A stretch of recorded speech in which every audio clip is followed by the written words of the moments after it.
Nation, we're back.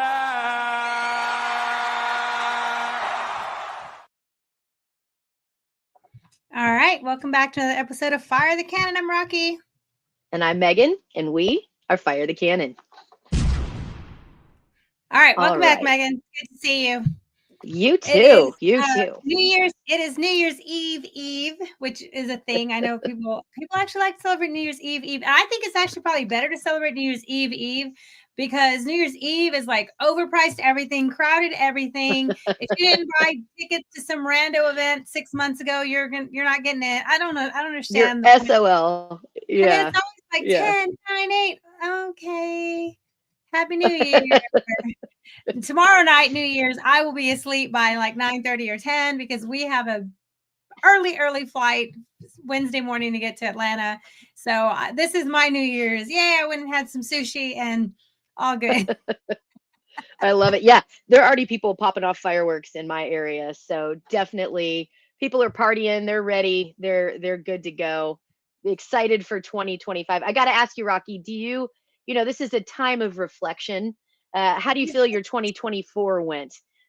I had some massive accomplishments, like not lifetime goals, but big accomplishments that I knocked out in 2024. So it was actually pretty good. Finished my PhD. I think that's pretty good. Pretty amazing. Finished some visited a couple new cool spots this year that I hadn't been to before. So I think 2024 was overall really good, productive and good, but there's always, like CB says, Feliz Año Nuevo. There's always the excitement and hope and, you know, for the next full year. I don't have any 2025 plans of like anything groundbreaking in 2025. That I am going to visit some new cities. I know that we have those in the works, but that's it. What's on your list? What's on your list to visit? So we have not been to Dubai yet, and we're going to Dubai in July. I have not been to Berlin. And so we're going to do Berlin and South Africa and Dubai and the big trip, the big summer trip, but it's not for a while, but you have to book now or else you won't get anywhere if you don't book it now. So just a little PSA, everybody knows if you're a traveler, if you don't book it in December and January, you're not going anywhere in June or July, especially now that everybody's traveling again. Anyway, so I'm working on that stuff right now. But we have to share. We always love to give a little love to the Longhorns who are doing good things. So really quickly, Megan, Taff has a blood drive. That's pretty cool. So he says, yeah, that's pretty awesome. So he says he's using his NIL money to raise NIL support to raise awareness for We Are Blood, a mission to provide the community with blood supply and to inspire Central Texans to save lives locally. Are you allowed to donate blood? Am I? Yeah, I'm good to go. Allowed. Yeah, Actually, now that you've been to Africa with us, you can't. You have that's a time. Oh, it's a waiting period. No, you have to wait like so much time. Like I'm not allowed to. How long? I don't know. Go ask the blood drive, but that's why I can't. Because if you go to Africa, you have to wait. I want to say the last time it was like 5 or 10 years. You have to wait. Oh, that's an excessive amount. Oh, well, then I guess I'm not allowed to donate. Yeah. Because we went 2 years ago, 2.5 years ago. Mike D says he needs to get a girlfriend in 2025. Man, I love it. Yep, he lived in Germany, military family. Again, always thank you, your father, for his service. And then another shout out, quick Longhorn shout out, because we always love to give the Longhorns love at the beginning of the show. Colin Simmons, freshman All-American. That's pretty awesome. That's pretty awesome. So congrats to Texas Edge, Colin Simmons. I mean, wow. Yeah. I thought people like mad that I never heard of him or like you never heard of the. It's because you haven't heard of players on the best defense in the country. Look, my favorite part is, you haven't heard of him? Well, I guess you don't know ball then. Sorry that you're not paying attention.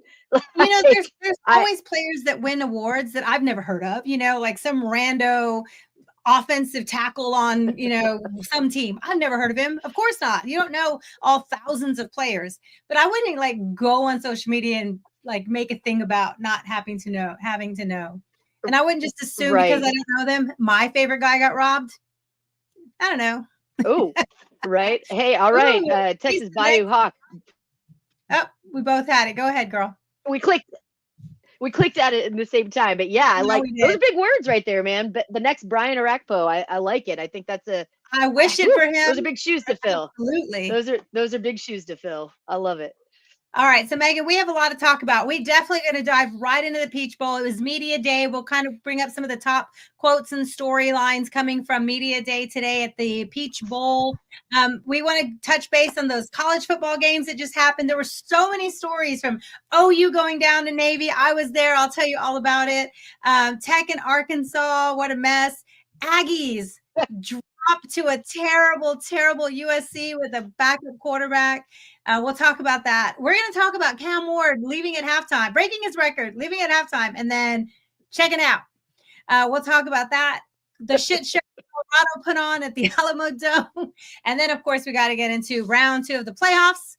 And then we're going to dive in, of course, Texas, Arizona State, what we think are the keys to the win, what players we're really looking at, some of the social media stories happening behind the scenes, connections for Texas and Arizona State connections, what we like about the matchup, what worries us maybe a little bit. And then we'll give a little bit of Longhorn love for our Longhorns in the NFL.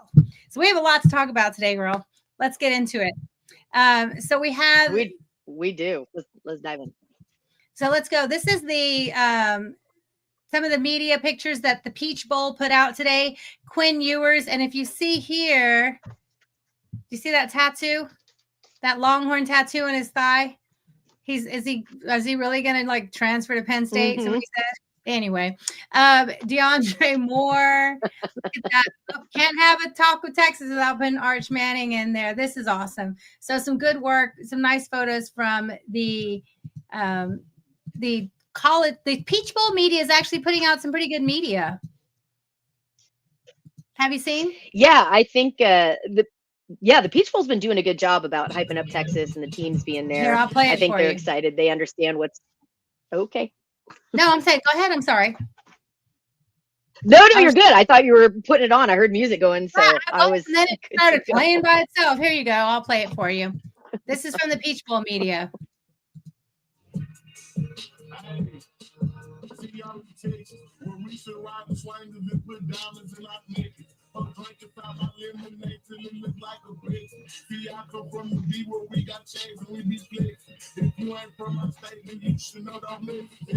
That's pretty good. They use the plug. What's his name? The plug, whatever. Big X the plug. Yep. I mean, that's a jam. All the kids from Texas love that jam. Yeah. Okay. So here's a question, Mike G. As an SEC fan, I'm getting tired of defending the Aggies. Why do you have to defend the Aggies just because they're in the SEC? Listen, let me tell you something. Let me tell you something, Mike G. There is freedom in not being an SEC homer. And you might not love Texas for it. We've seen a lot of people fuss at Texas fans for not buying into the whole SEC thing. Like, we're happy to be in the conference, but I will tell you this right now, as a Texas fan, you won't catch us repping the SEC just to rep the SEC. I'm going to say, man, there's some freedom in that because we have a long history with the Aggies. We know what they are capable of, and most of it is disappointment. So if I'm giving you an opportunity here to stand for your team, but you're going to hurt our feelings if you don't support the Aggies for the SEC. Trust me. You do not have to ride the coattails of anyone else. You cheer for your team, and that's okay. And I have no problem hoping every other SEC team loses everything they play in, just the way I did the Big 12. All right, so let's dive into the Peach Bowl media. Of course, one of the big stories, Megan, we talked about this a couple days ago, is could Texas Longhorns be the first team ever to win all 6 major New Year's Six bowls? I tell you, I was impressed when I went to the TCU stadium, and we'll talk about that later when we talk about OU Navy. TCU, Amon G. Carter Stadium, they have on the wall their bowls. They have been to every major New Year's Six bowl. That was a little bit under the radar that they've had that level of success, the TCU program, but they haven't won them all, right? And they haven't. Yeah. Texas could be the first team ever to have a win in every major bowl. Yeah, look, TCU has been the little program that could, right? They've done a really good job. A lot of that success really started building when Chris Del Conte was at TCU, and they've carried some of that over. Now you're seeing a little bit of a drop off now that Patterson is gone. Obviously, CDBC has been gone for a while over at Texas, but yeah, I mean, don't count out TCU. They've been real impressive, and in the modern, playoff era, TCU made it to a natty before Texas did. So they wear that chip well. They take pride in that. Now they got curb stomped when they were in the game, but they were there before Texas. They So got in it. congratulate them. Got in it. Absolutely. They hung the banner Absolutely. for it for sure. All right. We know our Texas football media kills it. We know the story last week. The big story was Bevo was not allowed into Mercedes-Benz Stadium again, right? They say they don't have space for him, but don't worry, the Texas Longhorns are carrying this little mini picture of Bevo and taking this picture of Bevo with them. So they have him here boarding the flight. They have him here at the Olympic, Center there in Atlanta. And then they have him today at that big mural wall, the ATL mural wall that's happening now for the Peach Bowl. So they are taking Bevo with them, and it's going to be one of those. What's that little flat Charlie or flat whatever? Flat Stanley. Flat Stanley. Yeah. He's going to become like, Flat Bevo or something where they take him and just show him everywhere. That's pretty cool. Well, I've got some suggestions. I thought about the flat football Longhorn, right? But I don't like the term flat when you're talking about your mascot and your football team and somebody that's supposed to hype you up, right? So I'm not opposed to the little big guy, right? Because we call him the big guy. Bevo is the big guy, but that's Right. the little big guy. Or maybe the tiniest Texan. I don't know. I think there's some fun places that they could take You that. always have to come up with something catchy for it. Yeah, the tiny Texan, the mini mascot. I mean, I like it, but at least he's traveling in spirit. And keep in mind, Texas fans, this is something we saw people say this during the SEC championship game. Oh, this is the SEC holding it against Texas. This has nothing to do with the SEC, nothing to do with the NCAA. This is 100% on Mercedes-Benz Stadium. They're who dictates what can and can't happen on the sidelines of their own stadium. So this is not an NCAA thing for the Peach Bowl, getting mad at Texas. It's not the Peach Bowl. It is Mercedes-Benz Stadium. So keep in mind, the national championship, if Texas makes it that far, is also played in Mercedes-Benz Stadium. So this would be, since Bevo has been traveling, if Texas makes it that far, this will be the first national championship that Bevo will not be at. So I hope we can come up with something creative, some creative way to get Bevo out there and involved, but it's not looking great as long as the Mercedes-Benz Stadium is involved.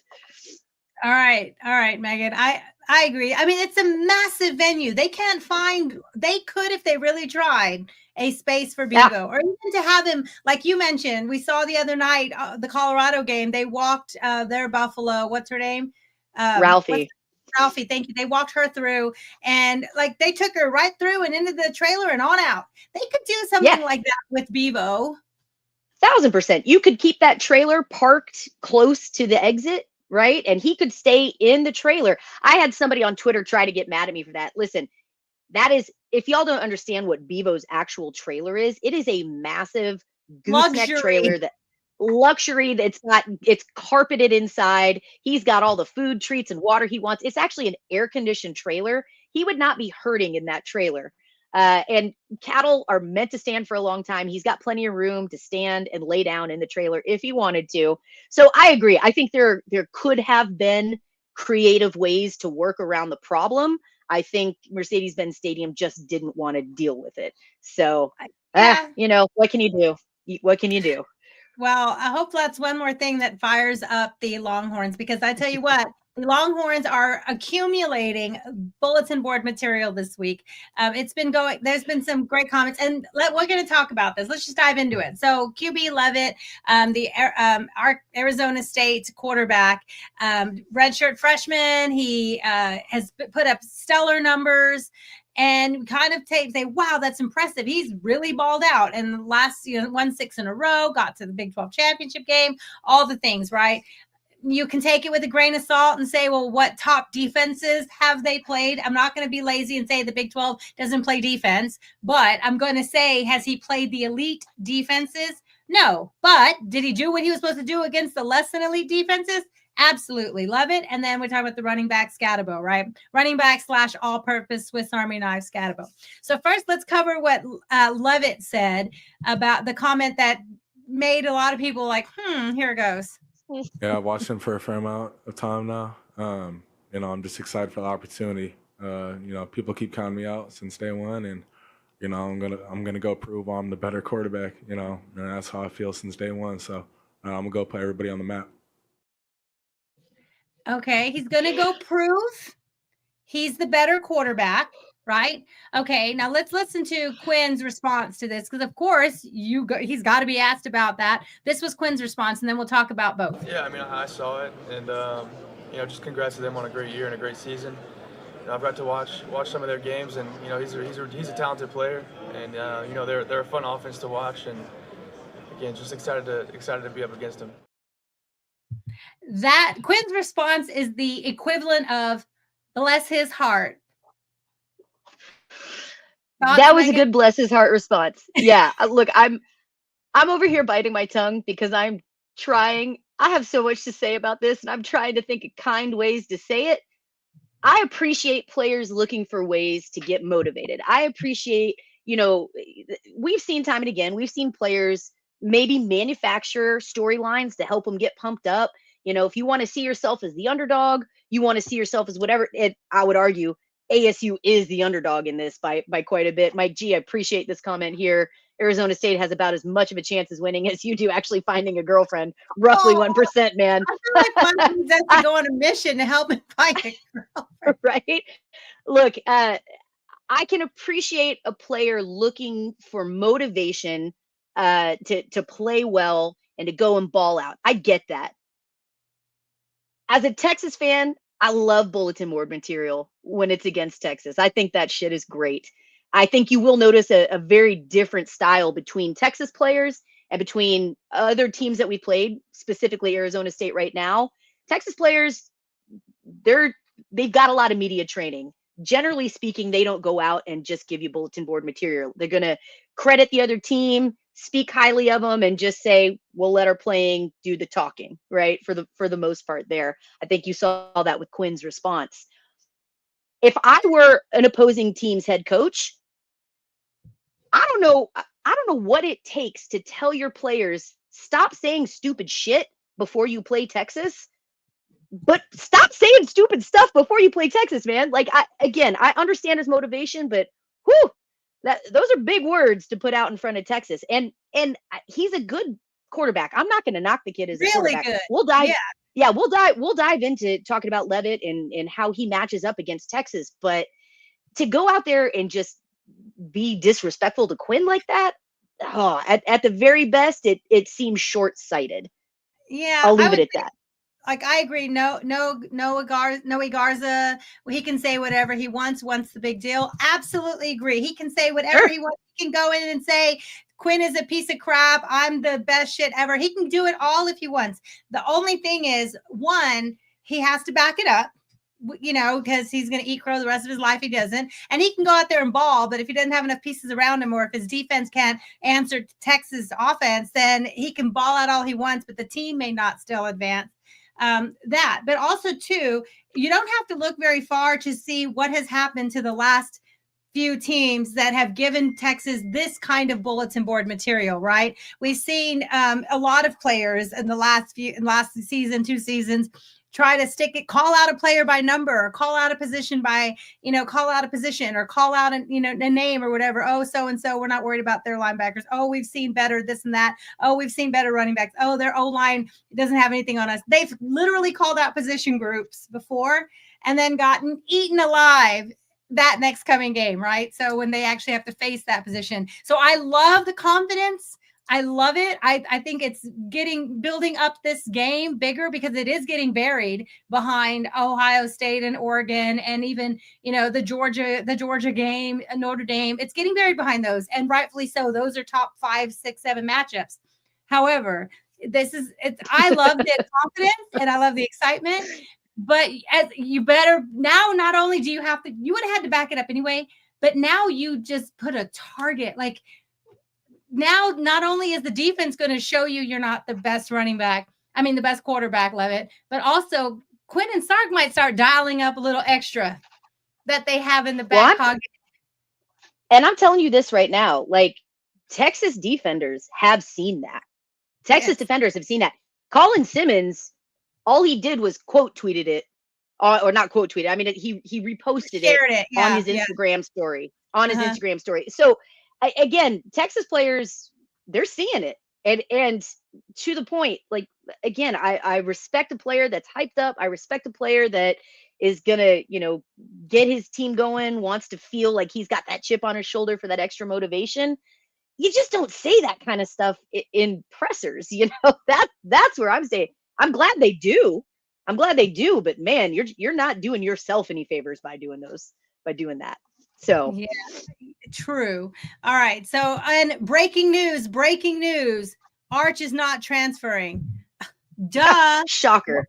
Anyone who spends their media credentials waiting in the mob around Arch to ask him about the word, and they say the word transfer or portal to him, they should have like their credentials just snatched, like right out of their hands. Like they should not be allowed to ever ask a question ever again. All right. Got to get that clickbait in though. Got to get it in. All right. So let's keep moving on with the comments from this week. Another little bulletin board material with Scatabo. Massive baller, 1,500 yards rushing. Almost like 2/3 of those are after contact. Like just a baller. Mad respect. No, but also he has not faced a defensive line and the number one defense in the country like Texas, right? He just hasn't. He may still ball out and good for him, but he has not faced a defense like Texas yet. But he says, I look at it like people still think they can stop me, then they're disrespecting me. And I'm going to continue to think that way because that's what drives me. It's nothing on them. And then he goes on to say that he goes on to say that no one can stop him. Right. So I love the confidence. Do you think do you think he's disrespecting the Texas defense or he's just loving himself? Ooh, that's a hard one. I'm not in his head. I can't answer that. I will say it comes off as being a very confident player. And we know, listen, he is one of the best running backs that we are facing. He's excellent at what he does. And we'll talk more. We'll dive more into this actual matchup about how he matches up, with the Texas DL, with the Texas defense, what we expect out of that.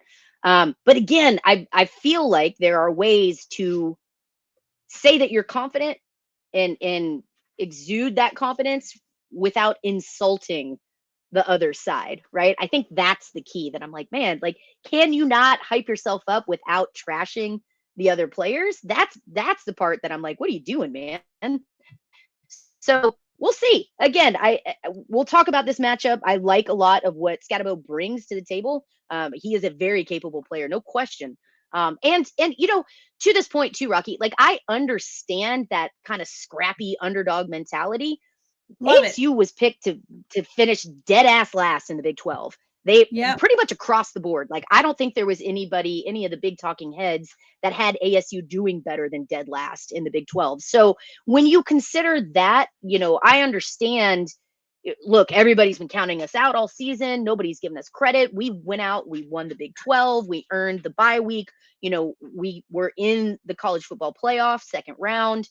I get that. You should be proud of that as ASU. You should be proud of your accomplishments. But for me, I just feel like there's a way to talk about that, talk about how good you have been doing without simultaneously saying that the other side is garbage, right? Or like isn't up to your standards, especially when it's a team like Texas.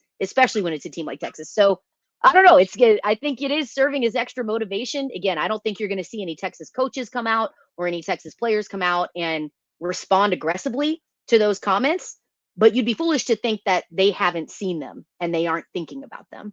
I mean, that's going to be an extra motivator for Texas. They see them. And I know Matt mentions how his performance against Texas State and Tech. I was at that Texas State game where he was held to 70 something yards or whatever. But I think that was way before they actually got this thing going, this downhill running, this style that they're playing now. The last 6 games, 5-6 games or so, including the Big 12 championship game. I think that's really what they've morphed into. Just like if you go look at Texas running game early in the season, it's very different than our Texas running game and minus Georgia in the last 4 or 5 games, right?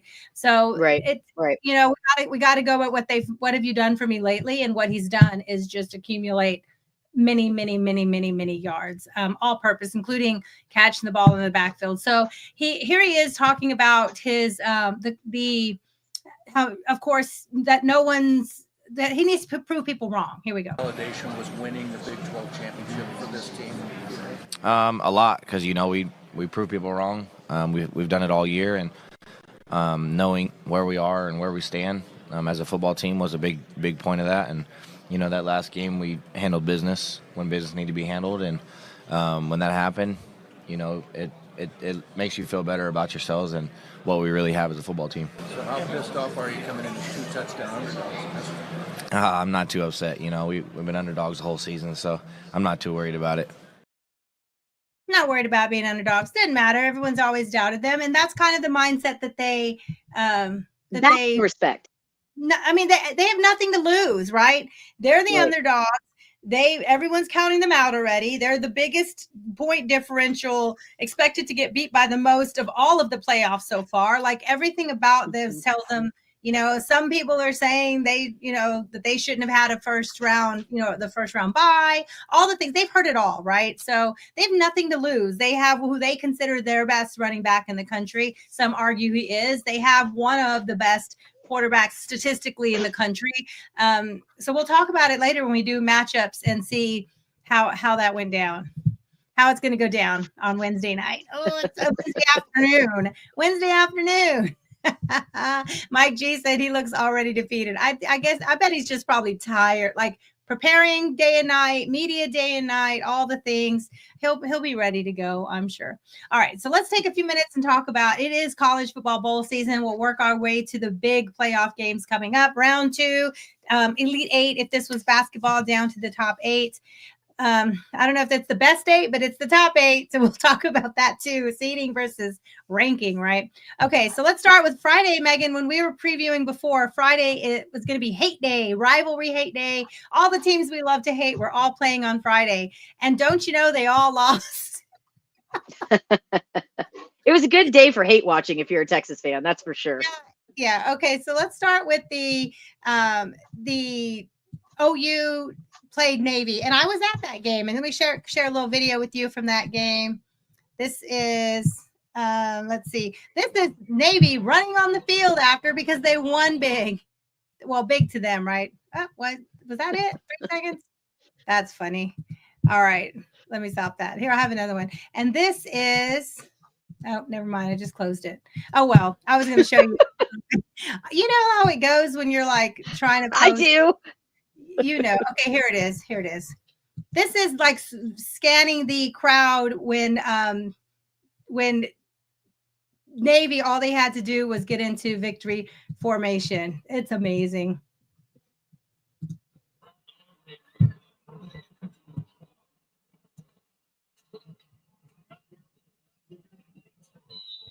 You can see the Navy players can't wait to run out. Let me skip ahead.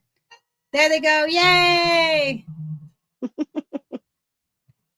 That was pretty cool. So everyone, if you watch the game, you remember that quickly, OU got up 14-0, like so quickly. But Navy stayed in it. They committed to the run. They had a quarterback. I think he broke off like a 70-something yard run. And then later he broke off a 95-yard run, like the longest play from scrimmage in Navy history, all these things. But so we always talk about, Megan, this is funny because Michael Hawkins is the quarterback for the OU Sooners, right? And then, yes, I know they have injuries. Yes, I know they've had no wide receivers. Yes, I know they lost half their team to the transfer portal. However, you should still have 40 to 50. He said he had 56 scholarship players.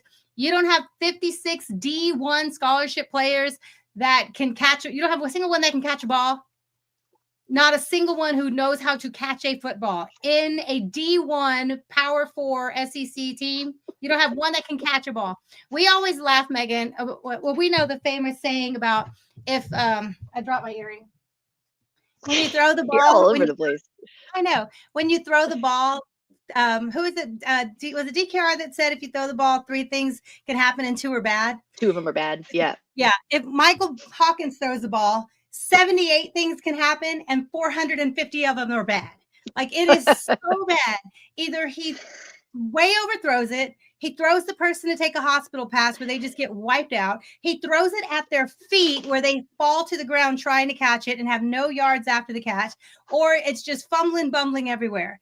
I don't know what throwing, passing development has happened, but I'm excited to play Hawkins. I hope Hawkins wins the quarterback battle next year. I know they have Mateer coming in or something like that. But congrats to the Navy coach, because that's a pretty big deal to have a service academy with 0 athletic scholarships, right? They're all military and no transfer portal, right? Because they have to come into the academy. In his second year, 10 wins. They won the Commander-in-Chief's trophy, right? They beat Army. And they have the Armed Forces Bowl over Power 4 Oklahoma. That's absolutely. You know, we talked about this game. We talked about how it would go, what we were looking. I think you and I both picked Navy in this game, just given yes, we did. how We did. the trajectory of that OU program. And while I don't want to linger too long on it, we got a lot to talk about. I do want to touch on this a little bit because it is relevant to Texas's schedule. And as of, I would call our biggest rival, OU is not going in the right direction these past few years. Venables now, as somebody called them, our friend Rick called them burnt vegetables, is that seat getting hot, Rocky? Do you think that Venables stays around too long? I love this. Listen, did they go 6-6? Did they have a disappointing SEC season? Is Jackson Arnold still there ready to ball? Is he head coach material? We love this. This tweet has been getting a lot of traction. It's hilarious. If you guys aren't following OU Wurzy, you should, just for the comedy. I mean, it's constantly takes like that. Bookmark. Yeah, absolutely. But Rocky, I mean, let me ask that.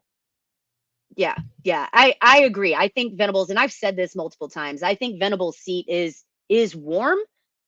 I like Venables as a DC. I think he is an excellent DC, but I have never been convinced, nor is my mind changing, that Venables is a CEO-like head coach. I just don't know that at this stage that he's got what it takes to be that CEO head coach. And frankly, you have to have that kind of skill. You have to have that ability to juggle, not just your specialty, defense, right? You have to be able to manage hiring. You have to be able to manage the game as a whole. You also have to take in all considerations of managing your NIL and looking after your your recruitment, your roster, looking at dealing with the higher ups, dealing with your president, dealing with your board of regents, and I know a lot of people don't talk about that kind of thing when you're talking about head coaches, but it matters. At the end of the day, Charlie Strong at Texas was a great guy. We all liked him as a person. And frankly, he didn't have a lot of culture issues, but there were some coaching issues, right? We've talked about this with Tom Herman. There weren't coaching issues, but there were culture issues. You've got to have this perfect blend of understanding how to be able to manage the business side of it and all of the minutia, all of the moving pieces that is required to make that magic dust and take advantage of those perfect situations to have championship winning teams. And I'm just not seeing that in Venables. Now, what may save him here is OU kind of poor. Right? There's a lot of question about, does OU have enough money to compete in today's NIL world? We know that Texas had started setting up in the Tom Herman era, had really prepped well, and we're seeing that kind of come to fruition. Texas is doing well with NIL. I would argue A&M is doing better than OU is with NIL. We saw a bunch. Right, but there's so many questions with Venables' coaches. Who's going to be there? What does the roster look like? What does the coaching staff look like next year? Can OU keep up with offering kids money like other top schools can do? I just don't think OU is positioned well. Now, again, as somebody who loves the burnt orange, as somebody who's thriving on it, and had to endure all the vitriol that OU fans spewed at Texas for the past decade, I'm living for it. I hope you extend Venables for the next 30 years. Keep him, because I just don't think he's your guy. Well, we know their DC left them for West Virginia. Here it says in this report that they were blindsided that he left. He's going to West Virginia. Here, this True Tigers put one of the Missouri Tigers fans said Lincoln Riley lost 7 games during his 5 seasons. Only 7 games over 5 seasons. Brent Venables has lost 7 games twice in the 3 years he's coached. And then so that's crazy. And this is not OU football, right? I've actually listened to some OU fans talk, OU media people talk, because I wanted to know, driving home from that Navy game, what was their response, immediate response. They are shocked. They are just half of them making excuses.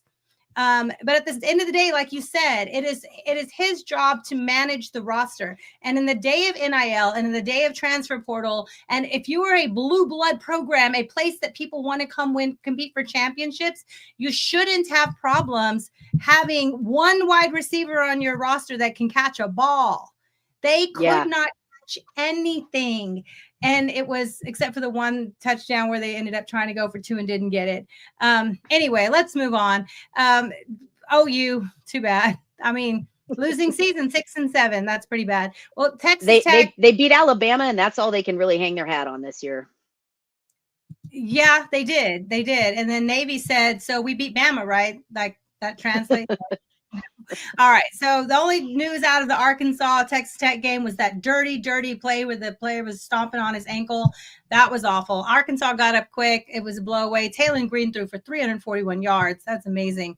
Let's talk quickly about the Aggies game. Do you think that Mike Elko gambling before the game, that's this picture that has gone viral of him, let me play it. Let me show you. Is he at a what is this? That's like a blackjack table or something. Mm-hmm. Yeah, with his Corona. Yeah, blackjack table. He's got a Corona. I mean, does he not have real beer? He's got a Corona and not even like hard liquor. He's gambling, which is fine. You're in Vegas, you go to gamble. But do you think he should have been like hitting the iPads for the game plan a little harder? I will say this. I think. Well, first of all, the old adage, winning fixes everything, right?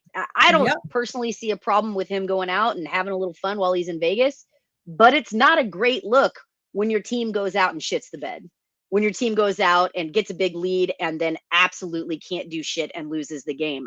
Especially when you're supposed to be the defensive guy, right? So personally, do I have an issue with him going out and having some fun? No, but also, you better be steamrolling people if you're going to be caught out gambling the night before your bowl game. I think it's more about optics here than is it actually a bad thing. I don't care. You're a grown ass man. Go gamble, go drink. I don't care. But the optics of it aren't great. Did he have the players with the bed call, like curfew or something? Did they have to be back in their hotel rooms by 11 p.m. or whatever it is? And he's out gambling. I don't know what time this was. It could have been 5 p.m. at dinner time. I don't know. But I think, like you said, winning solves everything. If they had went and, rolled USC like they were supposed to, then he'd be the baller out gambling, right? Yeah. But when you could have used those minutes or hours getting ready for this game and preparing 28 different adjustments, because like I said, they were up 24-7, 17 points, 3 possessions with 19 minutes left. And we were looking at, when we were watching the game, you and I, we were looking at the probability of winning. They had a 98% chance of winning. And late into with like the game, a minute left. Into the game, and they lost. And they gave up 4 touchdowns to a quarterback who had like 3 passes in his life. It was crazy. USC was also depleted roster with all the transfers and opt-outs. It was a mess. And then, of course, Elko says, who is, by the way, if only they had a defensive mind at head coach. We don't understand how to play zone coverage, which is mind-blowing to me. You're the defensive mind. You have not taught your players. I appreciate him saying this, though. Like, one thing, and I stand by what I've said. I think Elko is the right guy for Texas A&M. I do think he is going to get that ship turned around. First years are tough as a head coach. And at the end of the day, he got A&M to a bowl game. He had a winning season, 8-5, or excuse me, what were they? 8-5 in your first season. That's nothing to sniff at. Like, that's a decent record for your first year as a head coach there. I watched that post game presser, and it felt to me that Elko was being honest. I appreciated that key moment where he was putting all the coach speak aside and just called it like it was. Like, look, here's what's been killing us, and this is what I need to work on as a head coach. It is how I interpreted that. That's how I felt he was saying it. It wasn't like, ah, my guys suck and there's nothing I can do about it. It was, he was just calling it like it is with his players and his team. A&M would have been better had they gotten that together, right? And they didn't. And he was owning that and saying we couldn't stop shit, and that's on me. Like, that's how I read that in that presser. So I appreciate that from a head coach, just being honest. I appreciate that. However, this was their 13th game of the season. You don't understand zone coverage, the 13th game in the season. They have a long, and they're about to lose all of their good defensive players. They're about to lose. They're bragging about getting some good, really good wide receivers in the transfer portal, but who's going to throw it to them and who's going to play defense for them? All right, moving on. Yeah, there's a lot of work to go for A&M for sure. Yes. So we went and watched this game too. We went and had dinner and watched this game. Iowa State, Miami. Iowa State was up. Miami was up 31-28 at half, field goal up at the half. Cam Ward balled out first half, 190 yards, three touchdowns, broke the record for passing touchdowns in the season, and then bounced at halftime and did not come back. Left his team with the backup quarterback, and they lost. Not because of the backup quarterback, because he did okay. He got outscored 14-10 in the second half. Not because of the backup quarterback. Yeah, not because of him. But what are your thoughts on Cam Ward not coming back after halftime? No, I'm saying it wasn't. It was not because of the backup quarterback. Your team always has a better chance of winning when Cam Ward is in versus not in. We've talked about this ad nauseum. We talked about it a lot last bowl season, and we certainly talked about it when Texas wasn't in bigger bowls, right? Not in the playoffs. I understand players' decisions to sit out games that aren't in contention, don't put you in contention for a national champion. I understand that decision. That's a business decision. You want to protect yourself, protect you as an asset, moving forward, looking for an NFL career. I get that decision. I don't love it, in the sense that, like, man, I want to watch the best team that you can possibly field versus the best team they can possibly field go at it. But I understand it, and I'm not mad about it if you make that decision. I love it when players make the decision to stay in, play for their guys, show that they deserved to have another look. This is my last role with my team. I'm going to go out there. I'm going to ball out. I love those kind of decisions. I don't feel great. I don't love this kind of on the fence, half in, half out. To me, if you're playing half a game of football, you're already putting yourself at risk, right? And then you just peace out at halftime. I don't know. I think you have to go whole ass. You can't half ass your decision one way or the other. Go whole ass all the way in or whole ass all the way out. I don't understand piecing out at halftime. That, to me, didn't sit well with me. Not that my opinion matters on it, but it just felt kind of gross. How about you, Rocky? What'd you think about it? I agree. As long as it was not that he had planned, like, hey, he planned with the team. It's pretty selfish to go in for a personal record and then bounce. Like, I just need to get my record and bounce and leave the team. That seems kind of selfish. I don't know if the team had planned for him to get to the record, get to the half, and either way, you're gonna be out, and then they had a package ready to go for the backup. It sounds like they didn't. He just said, "I'm done. I'm not coming back in." Yeah, so we can let the NFL draft boards decide how that affects them. But the biggest story of this game, I think, is that it was the Pop-Tart Bowl. And we got beautiful, beautiful, amazing greatness like this from the Pop-Tart Bowl. Is there a better media team for anything ever than the Pop-Tart media team? This marketing team's crazy. Can we look at the background here real quick? Watch the background. Wildberry was wild in this whole time. Look, you catching a little peep of Pop Poochie over here. What is happening? I think they were waiting for their turn to start stripping, but it didn't. It came off in a certain way. The way the Pop-Tart was like, goodbye, and like burning into the toaster at the end, and the way that they were competing for a chance to eat that Pop-Tart. And of course, the biggest question of the night, Megan, which is your favorite Pop-Tart? Look, of the dancing Pop-Tarts, I got to go No, Wildberry these the whole got night. like a real Pop Tarts, blueberry, Oh, grape, of strawberry. these? Like I Oreo. guess I love me some Oreo. I strawberry is my favorite Pop Tart, but I of all these flavors, I would pick s'mores. To try it out. Only because there's nothing peanut butter there. Why doesn't it not Peanut butter if there was Pop-Tart. I don't know how I feel about that. peanut I butter don't know how I chocolate feel Pop about that. Tart? That would be Oof. amazing. Okay, Mike I- G likes the chocolate fudge. Chocolate fudge. All right. Well, listen, I shout out to the And I like Pop-Tarts Bowl. strawberry. I feel like that marketing team has done such an incredible job. That is the only, and I can say this emphatically, the only bowl game that I want to watch for the bowl game pageantry. I don't care about the Rose Bowl parade. And I've been to the Rose Bowl for Texas national championships. I don't care about the Rose Bowl parade. I appreciate that you have it. I appreciate that you're rooted in tradition, blah, blah, blah. I am watching the Pop-Tarts Bowl to see what wild crap See Pop happens. Tart To strip see and burn stripping and dance. Pop-Tarts. We saw the To Pop see- Tart sneaking up behind the ref and then running away. And we were The saying, best- when I grow up, I want to be a Pop Tart. I'm telling you, the sprinkles around the sideline, the the Pop-Tart prayer candles for the memorial of the original strawberry Pop-Tart that got eaten. It all was just chef's kiss. It was The perfection. trophy that's a real toaster that was projectile shooting A out. catapult projector. It was great, man. It All was right, great. All right. So quickly, we'll just say the Big 12, they called it the People's Big 12 Championship game. It was supposed to be the People's game, which was Colorado against BYU, 23 Colorado, never 17 BYU. Colorado ended up being favored in that game. Ticket prices were crazy. You and I were even looking at going to the game last minute. It was $200 to be, no, I'm not paying that to watch it. We watched it at home. BYU, by the second quarter, they were up 27-0. So, Megan, this was Colorado's offense. Turnover on downs, punt, missed field goal, gave up a punt return touchdown, punt at the half. They came back after halftime with an interception, and then they finally scored.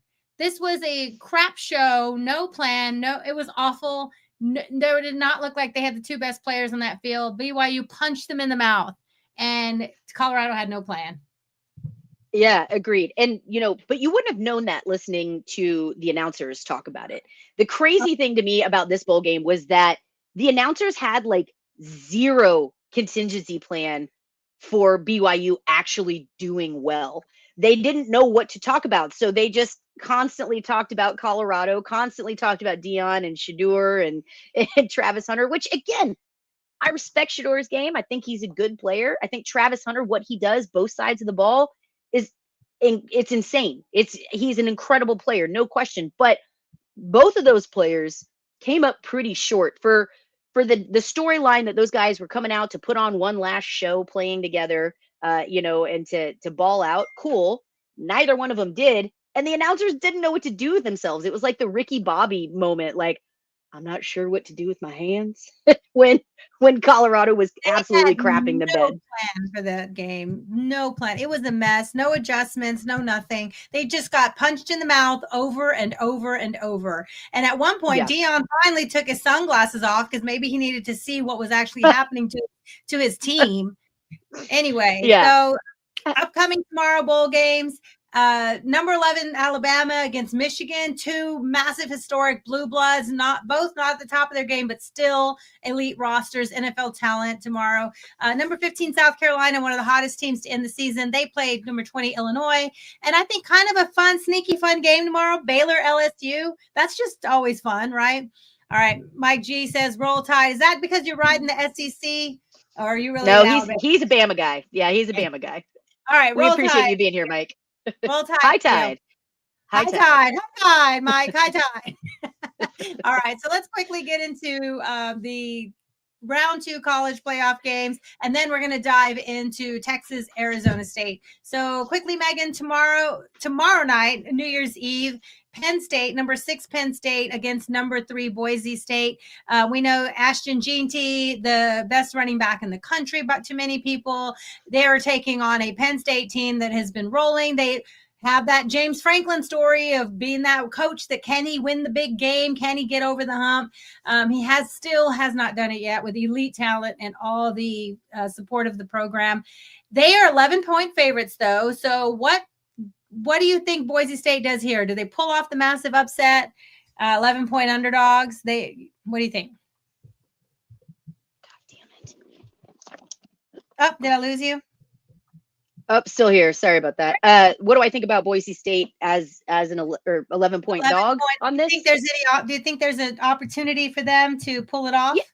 Look, when you've got a running back like Genty, yeah, there's always an opportunity. But at the end of the day, I just think that Boise State overall is outmatched by Penn State. We've had our debates on how strong is the Big Ten. We've talked about that upper tier of Big Ten versus how big is the bottom of the Big Ten. But Penn State has showed up at games and shown out when they've had the opportunity. When they played the games that were put in front of them, they've done well. So at the end of the day, I think it's just hard to take a team like Boise up against a team like Penn State, where Boise's really relying on one player for the most part. I just don't think that's going to be enough to go up against a team like Penn State. What are your thoughts on this game? I mean, they went toe-to-toe with Oregon, but that was early in the year. Looking over Penn State, and we've had this conversation before, I don't know, is their best win USC? Is their best win I mean, I don't know, Washington. I don't know who their best win is. So have they been battle tested? Quick shout out real quick. Yeah. Mike, hey, our Roll Tide buddy, we appreciate you being here. You say you got to go. You think this waitress likes you. She brought you some chips. Buddy, good luck on getting that girlfriend in 2025. Maybe she's the one. Go throw her your high tide and see what she does. We appreciate you being here. Yeah, thanks, man. So they had their one big opportunity against Ohio State, went toe-to-toe with them, but fell at home. So, but I still think they are the rosters, 22 versus 22. I'm going to put Penn State's roster against Boise State. Right. 11 points. Maybe Boise State can stay in it because they run the ball and can control the clock. But I'm gonna say Boise State covers, but Penn State wins. Yeah, and that is in Glendale at the Fiesta Bowl. Yeah, I think this is going to be one of those games where it's close for 3 quarters. And then at the end of the day, I think Penn State, just the strength of that roster versus Boise is gonna pull away towards the end. So I do think Penn State wins this one. But I think they are going to win it by about 11, maybe even a little bit more than that. But that's not going to come out. I think this is going to be one of those games that the game is closer than the final score. The final score indicates. All right, Rose Bowl. We know all the pageantry, the parade, all the things. 4 p.m. Central Time, so it would be 2 p.m. in the afternoon in California. You have number 8 Ohio State versus number 1 Oregon, and they have stayed number 1 since Texas got knocked off from number 1. Oregon, we know they played each other earlier in the season, like the 5th or 6th week of the season. It was at Oregon, and they lost by 1 point. Ohio State lost by 1 point, and right now, Ohio State is now favored. They started as a 1-point favorite. It's moved up to 2.5-point favorites. So even though we saw Ohio State lay an egg against Michigan at home, they did go on to beat the brakes off Tennessee. So that has moved the line up. So what do you think about Ohio State against Oregon? And they are at Pasadena in the Rose Bowl, which favors Oregon a little bit. A little bit, but I will say I think Ohio State fans are going to travel really well for this one. Yeah. Anytime we've played Ohio State, I mean, it's been a little bit since we played them in a bowl game, but they travel well, especially for bowl games. So I don't know that I would necessarily say that distance wise, it definitely favors Oregon, but I think Ohio State fans are going to show up to this. This is one of those pick'em games for me, Rocky. I think, we've seen these two teams go toe to toe. I think they're very well matched up against each other. I'm going to say, I think Ohio State takes this. I think they've got that chip on their shoulder. I like how they're playing. I think they're on a hot streak, and I think Ohio State's going to be a tough team to beat. But yeah, I think Ohio State takes this one. What do you think? Ohio State. Yeah, I know. It feels gross saying it, doesn't it? I don't know. I don't know. I say that, and then 5 minutes later, I say Oregon because of Dylan Gabriel, and we saw what We saw what Michigan was able to do to Ohio State on the lines. And Yeah, that's like it or true. not, Oregon does play a physical brand of football. So I'm with, okay, never mind. I'm going Oregon. I'm going Oregon. I don't know. All I right. don't know. I don't know this one. I don't It's a think pick 'em anybody for knows. me. That's why the line's 1. Yeah, I don't know. I it's a can see pick 'em for Dylan me. Gabriel going off, and I can see Ohio State punching them in the mouth. I don't know. All right, so let's finish this last one, and then we'll get to Texas. Actually, we'll say hey to Chuck's Land real quick, and then we'll get to Texas. So number 7, Notre Dame. This is seeding, not ranking. Number 7, Notre Dame against number 2, Georgia. This is 7:45 p.m. on New Year's Day. This is the Sugar Bowl in New Orleans. We know that one is a blast. So right now, the line, it opened with Notre Dame as a 1.5-point favorite. And even after losing the starting quarterback, Carson Beck, and going to Gunnar Stockton, the backup, Georgia's now the favorite by 1. So this is pretty much a pick 'em game as well. What do you think? Look, if it was Carson Beck in the whole time, and I'm not high on Carson Beck. I think he's a good quarterback. I'm not high on him like some other folks are. I think he's good. I think he does a good job, but he was a little underwhelming versus Texas as far as getting stuff done. Where Georgia had the advantage in the SEC championship game, in my opinion, was Texas was absolutely not prepared for Stockton to come in. They prepared against Beck this whole time. So they had kind of the element of surprise there against Texas in that moment. Once Texas adapted, it was a pretty even game. Like Texas was able to shut him down. You know, you're looking at a team here. They've got Notre Dame has had plenty of time to prepare against Stockton. They know what's coming. They know what he's capable of. He's a bit of a one-trick pony, right? Like he's not the guy that's going to get it done super like all the way in the air. He runs well. He can extend plays. That's good. But at the end of the day, he's not your QB1, right? So if this was a matchup with Carson Beck under center and against Notre Dame, I think I'd be inclined to pick Georgia here. But I'm taking Notre Dame in this one. I really think that because of that quarterback situation and because Notre Dame has more time to prep against Stockton, I do think that this is just something that Georgia's not going to be able to perform as like they want to on the offense. I'm taking Notre Dame in it. How about you? Yeah, Georgia is one of the worst in the countries for drop passes, and we've seen them drop passes, beautiful passes from Carson Beck. I don't know we didn't really get to see the full range of the arm talent of Gunnar Stockton, what he has. So we'd have to guess that now they're going to step up for him. I don't know. They did when that first drive when he came out against Texas, and then like you mentioned, Texas adjusted. I don't know how much. Notre Dame doesn't have that much film on Gunnar Stockton enough to like really just know what he's going to do or his habits or tendencies or anything. So they will be adjusting on the fly. And can Georgia take advantage of that early? And they've had now 2.5, 3 weeks to prepare for this game, almost 3 weeks. Mm-hmm. So did they use that time to really rally and get Gunnar Stockton ready? Because we know Carson Beck went and had Tommy John surgery and he's not coming back. He's going to go, start healing for the NFL. So this is a tough one too. Do you take Georgia's defense over Notre Dame's offense? Notre Dame's offense has put up 66 on Purdue, 49 on Stanford, 51 against Navy. They can move the ball. They can throw the ball. They're a more complete team now that Carson Beck is not there to manage the game for Georgia. So, right. But also a couple weeks ago, everybody was saying Notre Dame shouldn't have been in the playoffs. And so, it's a tough one. It's a tough one. And Georgia's big and fast. We know that. I mean, Georgia's defense absolutely. We saw them in real life be brutal. Yes. Right. They're big and fast. It is that Georgia defense really is going to be, in my opinion, the difference maker in this game. I think if Georgia has the ability, if they can capitalize, get some turnovers, kind of slow down Notre Dame, it very well could be the Georgia defense that wins this game for them. But that's what it's going to take for Georgia to win, in my opinion, is this defense is going to have to be bigger, faster, stronger, and capitalize on some turnovers, get some defensive scoring here. I'm still taking Notre Dame in this, but you're right. It's a close. This is another one of those could be a pick 'em game. To me, the deal breaker to me in this game was ended up being the deal breaker in the Texas Georgia game, which was just Kirby Smart. That timely fake punt changed the game. There was just so many strategic things he did in that game that he didn't outcoach Sark for 60 minutes, but he had enough key moments that put him over. I think I'm going to have to go with Kirby Smart's big game, big time experience, even in the Sugar Bowl, over still young, developing Marcus Freeman in this thing. So I'm going to give the edge to Kirby Smart in this game. Oh, I don't know. All right, let's move on. All right, do you want to tell them about Chuck Slan real quick, and we'll get ready to talk some Texas? Yeah, absolutely.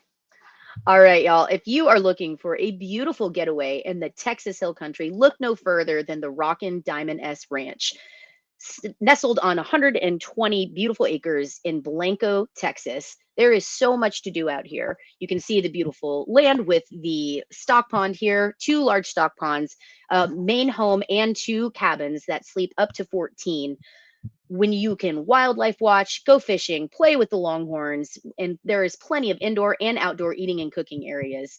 It's just 5 minutes from downtown Blanco with breweries, eateries, shopping, distilleries, and more. So if you're looking for a wonderful getaway in the Texas Hill Country for the family or just a little staycation for you by yourself, it is a great place to go. Check out rockindiamondsranch.com. That is rockin, no G on the end of it, rockindiamondsranch.com, or give our good friend Chuck Smith a call at 512-694-1969. All right. Good job. And here is the, if anyone wants to do a quick screen capture, there's the address and contact info. You can message Chuck. All right. So let's get into the Texas game. We talked earlier about the bulletin board material that's come out of, who is anyone disrespecting, or is it just overconfidence, which we all love? All right. So let's talk about the matchups. The roster quickly. Texas is expecting to get back Isaiah Bond. He is suiting up. There's been reports that he's playing. We don't know to what level or what snap count or what his abilities will actually be, how limited he will be, or is he just suiting up and prepping so that Arizona State has to plan for him? We don't know. What are your thoughts about the impact of having Isaiah Bond back? Yeah, everything that I've heard is that he is expected to play, that he's done well in practice. He's looking good on that ankle. He's had enough time to heal up. The impact, Rocky, I think you bring up a good point. Whether he is actually in or not or a factor, ASU now has to factor for him. They have to prep for him. So with that as a threat, it's less time to focus on the other players, and you've got to spread that time out in your prep. So I think at the bare minimum, this is obviously it's a good thing for Texas, but at the bare minimum, it's going to spread ASU just a little bit thinner with their game prep, which is always going to help. Now, that being said, we've seen flashes of brilliance from Bond. We know that he has got the capability of being a game changer for Texas. So having that key playmaker in and available as a weapon can't hurt. I mean, that's always going to be a good thing for Texas. So I'm excited that he's coming back. I expect to see him play. I don't know. We'll look forward to see if he's actually in or not, or if it's just all mind games. But I think we can expect to see him in the game. I kind of feel like the same way Isaiah Bond is, I feel for Cam Williams, who's also expected to, suit up and play on Wednesday, that I kind of feel like if we can give them another 10 days of rest, let's not play them unless we need them. Like we know Trevor Gooseby has been fantastic on the right and the left, stepping up big time. And of course, Cam Williams expects to be a first round pick and has just really developed and exploded this year with excellent play. But at the same time, Texas isn't expected to go against an elite defensive line with they're just not ranked as a high defensive line, Arizona State, and they don't have the size to match up with Texas. So Trevor Gooseby, who's been fantastic coming in to step up, could fare really well again in this matchup. So my first thought is if Cam Williams and Isaiah Bond, who we've seen Ryan Wingo step up, we've seen DeAndre Moore get more play, opportunities, things like that. Like I feel like unless they have to play them, and hopefully it's not a game where, oh man, we got to get Isaiah Bond in there now or else. I guess if they're healthy enough to play. If they can go another 10 days and then be 100%, in 10 days, should Texas get past Arizona State and be in the Cotton Bowl, practically a home game next Friday night is the goal. Then I would say then wait. Wait, but you're right. It's a massive impact. Just having him on the field and knowing they have to prep for him, huge, right?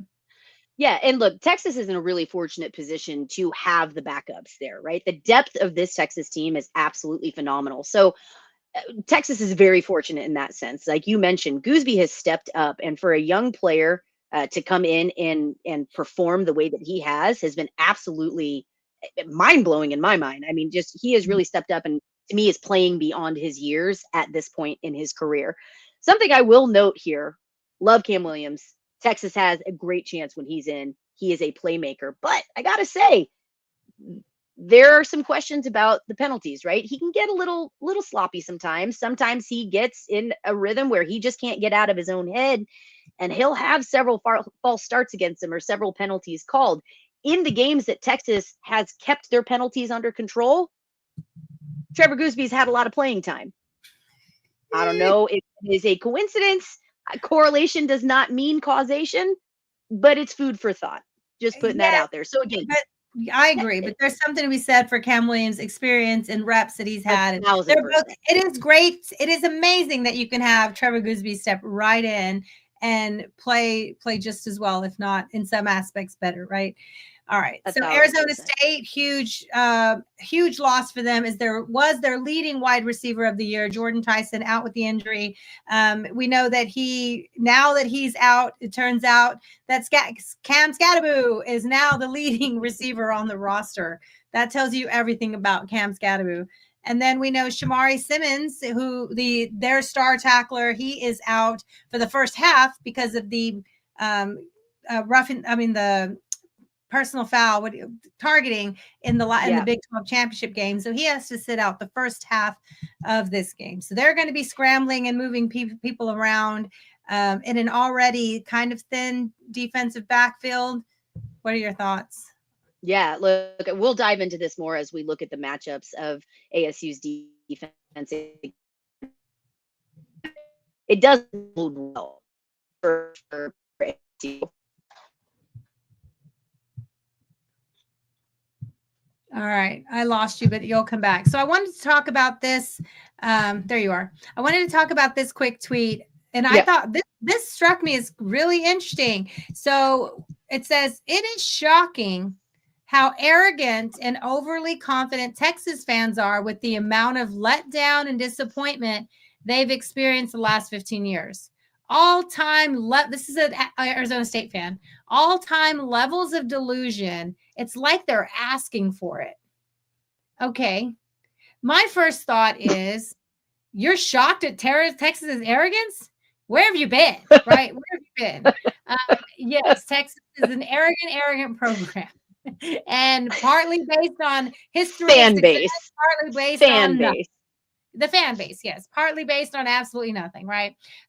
So, and it's the last 15 years have been bad, not our best, right? But at the same time, when he talks about how arrogant and overly confident Texas fans are now, I think it is because we know what down looks like. We know what it feels like and looks like when we are down, right? When we know what it is. We've just lived it for a long time. So that is why I think we are so confident. I don't know, overly confident, but I think that we're not the one who put the spread at 14 points. Vegas did, right? I think it's what Texas fans are overly confident. Yeah. I mean, where have you been? You're shocked that we're arrogant? Where have you been? My take on this is, if you were basing this year's Texas program, hell, if you based last year's Texas program on 10 years ago, I don't know what to tell you, man. They're night and day different teams. They're not the same team. They're not the same coach. They're not the same scheming. They're not the same players. How anybody can go, oh, well, you guys have sucked for the past decade, so clearly you got to be bad now. That's just lazy commentary. It's lazy commentary and tells me you're not watching the game. I think the irony of this too is, agreed. Texas fans tend to be a little arrogant, and I get it. But we say all the time at the University of Texas, we are a blue blood, period, hands down, zero question. We've had down years, no question. We've had a lot of them, no question. But at Texas, the standard is the standard. And winning championships is the standard. So are we arrogant in that sense? I wouldn't call that arrogant. I would call that having high expectations, right? a national championship is the standard at Texas. That is the goal every year in and year out. To your point, We're Rocky, trying to get back to where it is. It hasn't been. But it is the standard. That is the standard that we hold ourselves. We have not met that standard. It is the bar. We have not met that standard. We expect to be, absolutely. That. But it hasn't been where we just hang out. No. And I'm not saying that it has, but what I am saying is that is the bar. That is the standard at Texas. And for what you're saying, I agree wholeheartedly. We know what shitty football looks like. We've been through programs in relatively recent years that haven't lived up to that standard. No question. But it makes it that much more obvious to us as fans that we're not those teams anymore. The night and day difference between a Tom Herman coached Texas football team and where Texas is now is incredible. I mean, again, if you are just looking at Texas and assuming that we're not a good team because we weren't good a coach ago, 2 coaches ago, that's lazy commentary. That I don't even want. Just don't talk to me like that. That's not knowing football. Well, this is all-time levels of delusion, and it's like we're asking for it. Asking for what? For Arizona State to come beat us up just because we're arrogant? Okay, I thought that was funny. I just like, where have you been? We're all the irony. Who's won anything is arrogant and confident and blah blah blah and talks too much. Everyone. So the irony of an Arizona State fan talking about delusion and expectations and then saying like they're going to curb stomp Texas, like, oh, the irony of that. We're asking for it, Megan. Of course we are. Confident in our team, but they're not asking for it for saying that they're the better quarterback or that no one can stop them.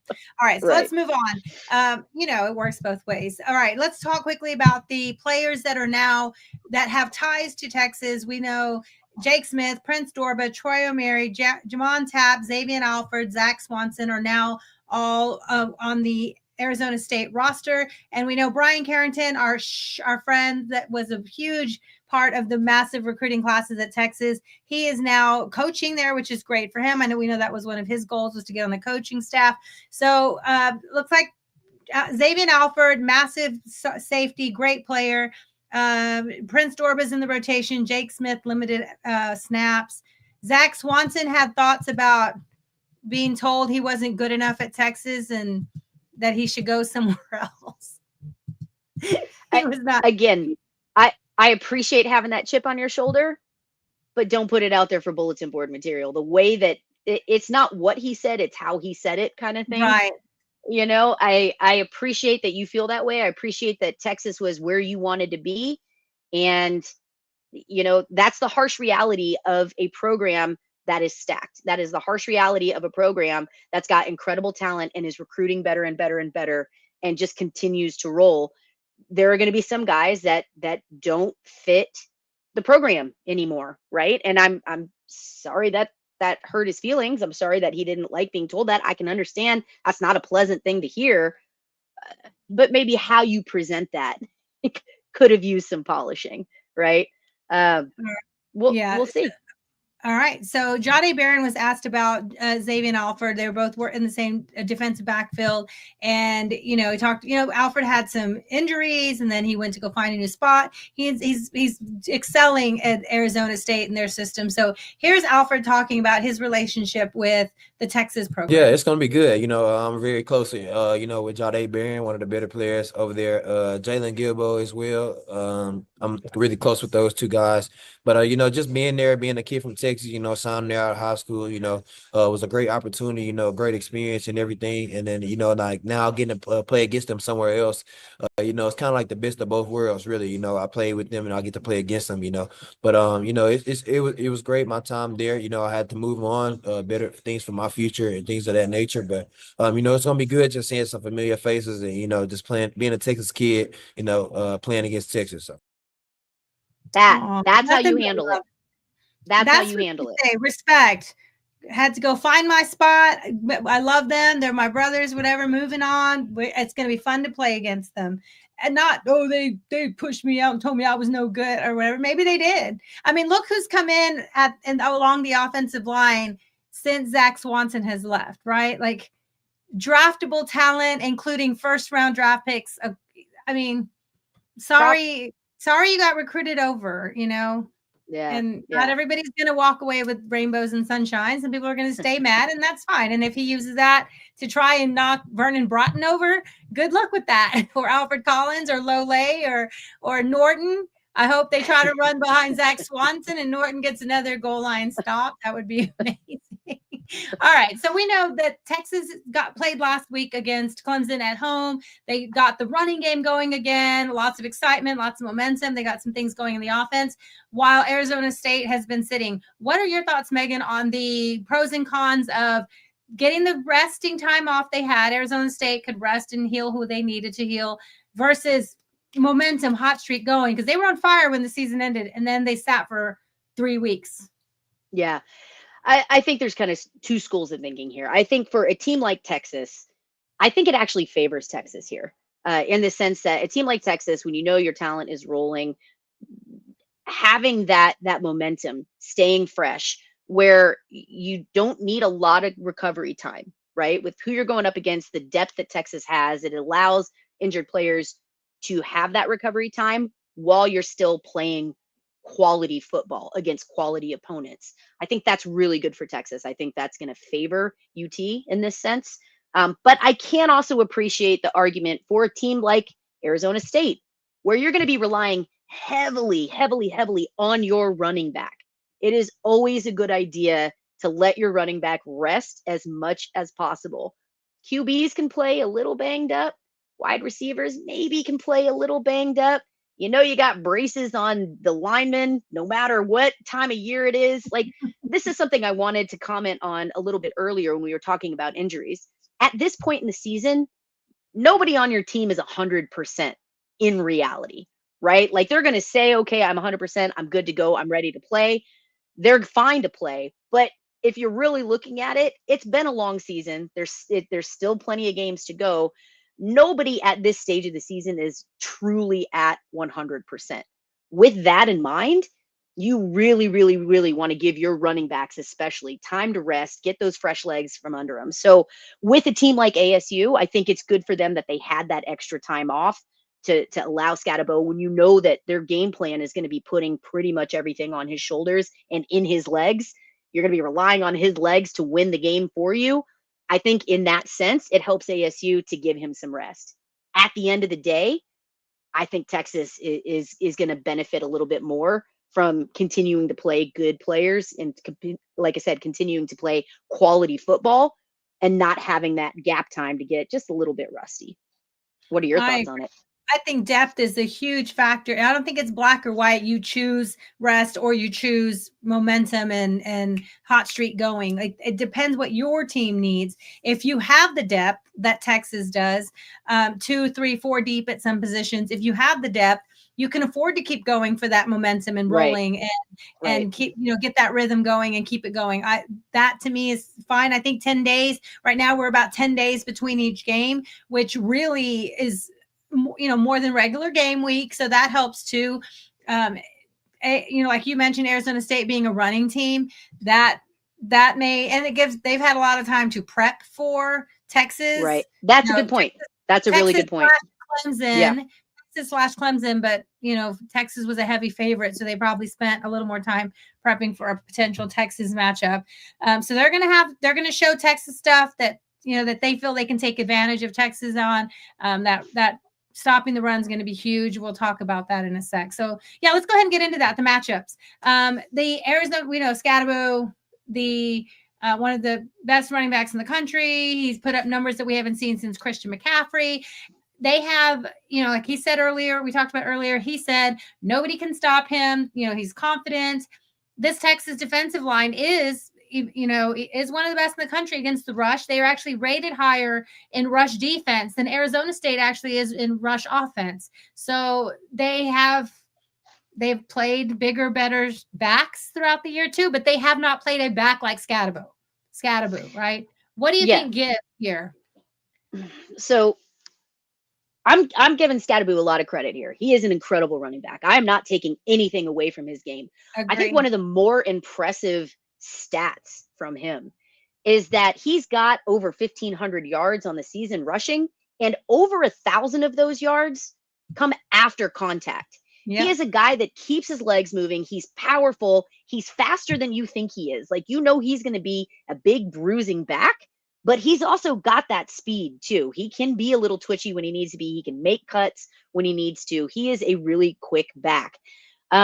So yeah, I mean, I think Texas knows they have to key in on Scatterboo, and I think that's obviously the no duh moment. Controlling Scatterboo is going to be how this game goes. What I will say is Arizona State has not gone up against a team like Texas. They have not gone up against a defense like Texas. Texas is going to have size. Texas is going to have speed on the D line in a way that Arizona State has not seen all season. And I think, again, that's going to be a lot to ask Arizona State's O-line to constantly stop a bigger, faster Texas D-line. What they're going to have to do in that sense is find creative ways to use Scatterboo. I mentioned this earlier when we were talking about the rest and the time off. Arizona State's hope of winning this game rests squarely on Scatterboo. But Texas knows that they're going to run him, right? So in my opinion, ASU is going to have to find creative ways to get him the ball. Now, again, he's got over 500 yards of receiving. Rocky, you brought this up earlier with ASU's leading wide receiver out. Scatterboo is the number 2 wide receiver, quote unquote, on their team. So we know he's got hands. We know he can catch the ball. How creative can ASU get against this Texas defense and to find ways to get the ball to Scatterboo? I think that's going to be a big key to this game. At the end of the day, I just think, when we're talking about Texas and the defense, this is one of the best defenses in the country. I just don't know that ASU as a whole, I just don't think their offense has enough weapons to be able to rely on Scatterboo for everything, right? They just don't have the ability to give him a break and allow the Texas defense to focus elsewhere. I think that's a tall order for this ASU offense.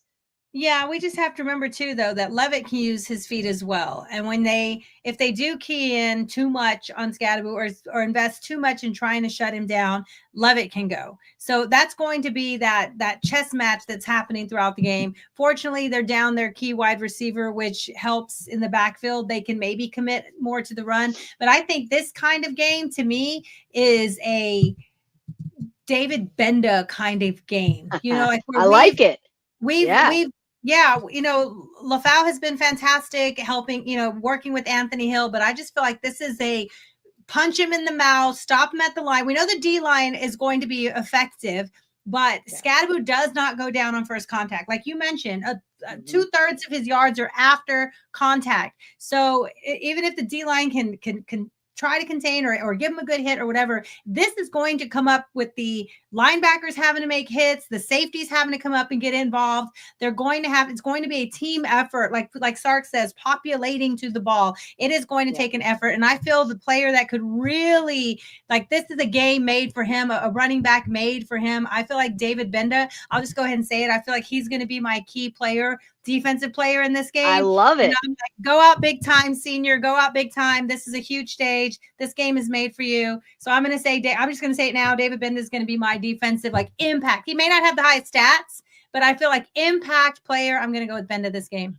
I really love that. Benda is one of the guys, again, you mentioned this, go out on a high. He's a senior, but one of the things that I think gets overlooked about Benda by a lot of folks is what a vocal leader he is on this defense. He is one of the guys that really has the ability to rally this team together. He's always talking back there. He's telling guys where to be. He is one of the big leaders on this team, even if his stats don't always show that. I likened him to a Jordan Whittington kind of guy, right? Like his stats might not be mind-blowing or overwhelming, still really good player, but it's what he does that doesn't show up on paper that really Right. makes a difference. So I He's love that. an I love that you're picking him as an impact player of the game. I think something else to consider too while we're talking about Levitt. Yeah, I agree. This kid can make plays with his legs, no question. I was listening to Third and Longhorn earlier. If you guys aren't listening to that podcast, it is absolutely Oh, they're great. amazing. Yeah, a lot of former Longhorns talking ball. It's a lot of fun. Our guy Rod Babers is on there. And one of the things that they brought up, I can't remember who it was. I think it was Hills, but I could be wrong on this.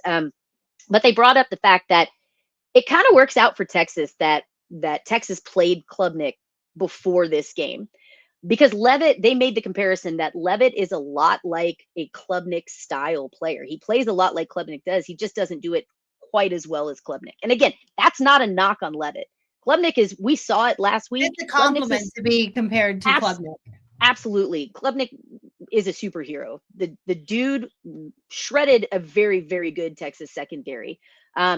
So that being said, I think it helps Texas game plan when they did go up against Klubnik before. They know how to play. And I think a little bit too, we might have seen some of this coming out in the comments here. I can't help but wonder, is Levitt underestimating this Texas secondary based on how he saw Klubnik play against Texas? Again, Texas secondary didn't do bad, but they did give up some big plays. There were some of them that you watched and just went, man, you can't do anything against that. The thing I think, I'm sorry, go ahead. No, go ahead.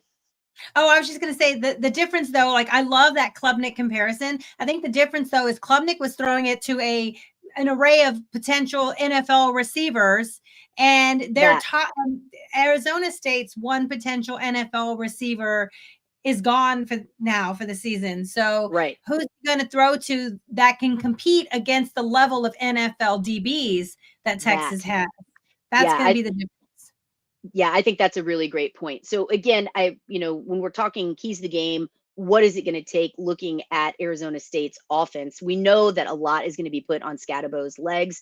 Again, this is not taking Levitt out of it. He has the ability to make plays. He has the ability to use his legs, make things happen, and can be a Klubnik-like player. But exactly to your point, Rocky, he doesn't have the talent level around him that Klubnik had. So, this will be the first time, of course, because it's the first time it's ever happened that a Power 4 defense has had the highest graded corner and the highest graded safety, Barron and Taff. He's not seen coverage. And then you add in Makuba, you add in Muhammad, you add in, even the younger player, Jelani McDonald, who will come in and lay the wood. Like you add in these guys who, the speed and the power and the smarts come flying in at full impact. I don't think they've seen this level of, like you mentioned, the speed and the strength and the size. I don't think they've seen that yet either. So, yeah. All right. Oh, there's something going on. I'm just eating. Oh, and maybe he means waiting to see Megan react. The Lions took the lead. I know. What? Guys, don't judge me. I know you're watching. It's on. Yeah. I hate to be this guy, but I'm going to give you a peek behind the curtain. I most definitely have the game on over here. So yeah. If I freak out, I apologize for being unprofessional, but I gotta go Detroit. I gotta support my Lions over here. All right, our friend David, Longhorn Band alumni and big supporter of the alumni band. One of the keys to me is for our team to play discipline and continuing to keep the penalties at a minimum. Both huge. They've done a fantastic job of minimizing those penalties. So, Megan, we'll go ahead and get into our keys of the game. Let's just read the comment real quick. We have a new friend, Austin. It says, yo, love the podcast, hook 'em horns and go Ducks. Sorry, I went to U of O Law. Do not apologize for going in and getting your law degree. We were having a tough time picking earlier Ohio State or Oregon. I don't even know what I ended up with. Did I end up with going with Oregon? I don't even know. All right. CB says Rocky. Safe travels. Yeah. Safe travels. Appreciate it. Before we jump into keys to the game, I do want to talk real quick about the Texas offense against the ASU defense. I think that's something. Yes, we didn't even get. Sorry. Go ahead. Yeah, no, that's okay. That's something I'd like to dive into. So Absolutely. Again, closing out, Texas defense against ASU's offense. ASU does have some weapons, but at the end of the day, I think the Texas defense is just going to be the bigger, faster, stronger, and just a better defense overall. ASU has not gone up against a defense like this. Now, moving on to Texas's offense and how they match up against ASU's defense. I think there's a key here that is going to change this game and shape this game completely. And I want to Number one, they don't. Oh, sorry. That's okay. This was surprising to me, but it made me go, okay, I'm feeling good. That arrogance, this stat Confident. gave me that overconfidence, right? Arizona State's defensive line does not have a single player over 300 pounds, 300 Nope. pounds or over. That to me is bonkers. We talk about this O-line. We were talking about, Cam Williams. We were talking about Gooseby stepping in. We know that Jake Majors is coming back and is available. We saw Hayden Connor do really well, even when he slid in at center to replace Jake Majors. We know that this O-line, this Texas O-line, this is probably one of the better Texas O-lines that we've had in over a decade. I think that is a fair thing to say. And I think this O-line, for the most part, has really stepped up to the challenge and performed. There have been a few games, Georgia, both times, that they didn't play well. But ASU is no Georgia. This O-line is going to absolutely manhandle ASU's D-line. I just don't see a way that ASU is going to be able to get through to affect Quinn or to stop a run. I think this O-line is really going to be opening up some monstrous holes for Wisner and for Blue to get through here. And we've talked a lot about Scadaboo, deservedly so. He is an incredible player. But don't count out the 1-2 punch that Texas has in Wisner and Blue, especially behind this O-line going up against this undersized ASU D-line. I think that's going to be a key to the game there. What you have any thoughts on that, Rocky? Is that something that surprises you? I love that you mentioned about getting to Quinn, because Arizona State is one of the lowest in the country as far as pressure, like getting pressure on the quarterback. The key to controlling and containing and fumbling up Quinn is pressure. That is his kryptonite. We can see when he has a clean, nice pocket, he can just throw darts and put it wherever he wants, whenever he wants. But we've seen, if statistically, once he has pressure, his numbers drop. It's not as good, right? Like some quarterbacks thrive under pressure. Klubnik is one that thrives under pressure, but Quinn is not. That's not where he thrives, right? So that's an advantage, that Arizona State is not a team that just really brings the pressure. Are they going to now break tendency and try to be something they're not because they see that's an advantage for them? We don't know. We'll see when they bring that. The other thing you mentioned about this offensive line should be able to manhandle the defensive line because of they outsize them. They also experience them and outskill them, right? This was one of the best offensive lines in the country, a finalist for the Jim Thorpe Award, the Joe Moore Award, and got down to the final 3 best offensive lines in the country. But also the schemes that they're running, which I've learned a lot about this week listening to all these really smart people talk about it. But Texas, we know Sark lives off the outside, the wide zone, speed, spread, and Quintravian Wisner is so good at it. He's so good at it, right? Yeah. And they, just like Scadaboo, they found their strength right up the middle, gap schemes, go pick a man and block him and move him out of the way. Is that going to work against Texas, their defense? Are they going to be able to go put hands on Vernon Broughton or Jermaine Lole and move him? We'll see if they can do that when they're undersized. The same thing for the offensive line. They can't. That's what they're living off of right now, is trusting that they can go move people, right? Whereas Texas, we're into space. We're into the yak, right? The yards after the catch, the yards after contact, all those things too. So I think Texas' advantage will be the speed and the skill and all the different ways Sark knows how to put them in their best positions to succeed, right? So we know Dillingham, Arizona State's coach, is also a very offensive-minded coach. So he's looked at what Texas does offensively, and they will give their best effort to find a way to scheme against it.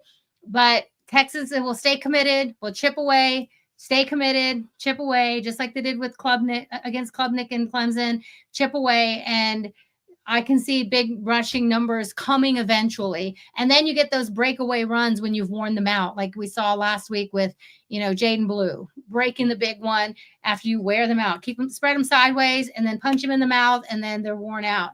And they don't have the depth. and the size and speed to keep up with Texas. And with these kind of games we've seen are won in the trenches. And Texas, I don't know what of their players in the offensive, defensive lines would start against Texas.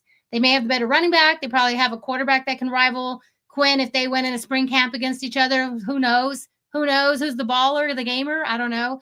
But I don't know if anybody on the offense or defensive lines that I would say I'll take their guys against our guys.